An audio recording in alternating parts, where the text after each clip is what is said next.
role is different from a regular coach, right? You have to balance the needs of so many different people and stakeholders. And you are under time pressures. And there will be moments when it absolutely makes sense to say, um, you know, your position on that I can completely understand. My experience tells me that these things are also important. How do you think you could address those as you move forward? How do you, how do you, what would your options be? So you're still keeping them accountable. You're still keeping them responsible for solving that because that's part of the whole solution, right? That needs to be resolved. Um, so it's a really important question. I'm really glad you asked it, and we're going to play with it a lot. And it's about experimenting and finding that moment and how do you do it.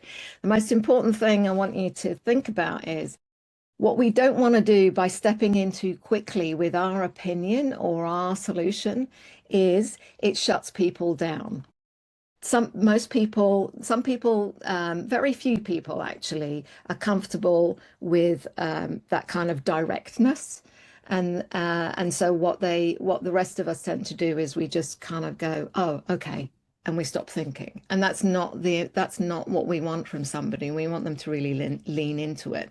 That's why we're giving them the floor first, get them to exhaust their options, and then we course correct where we think, there's something not being addressed.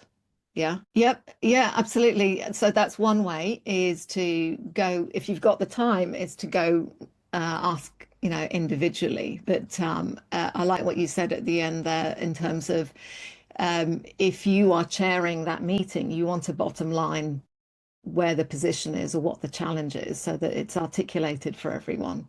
And that might involve re-articulating what we're here to do.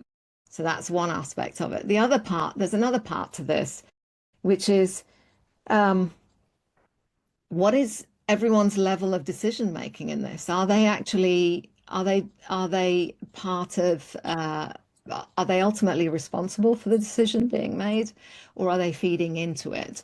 Because there can be a lot of resistance and resentment that builds if people feel that think they are part of the decision-making process when they are not. So that can be something to be mindful of. What are you trying to achieve in that meeting? So not everyone's involved in the decision making. Maybe you're just canvassing opinions and gathering, knowledge about risks or, opportunities or whatever that is. So it's being going into that meeting being really clear about what you are wanting to achieve and what people's role is. Are they contributing a laundry list of concerns, or are they actually going to be involved in the decision, the final decision? And ideally, you want the decision to be made by a smaller group of people, right? Not by an entire group. So without knowing a little bit more about the context or a specific thing, those would be my initial thoughts.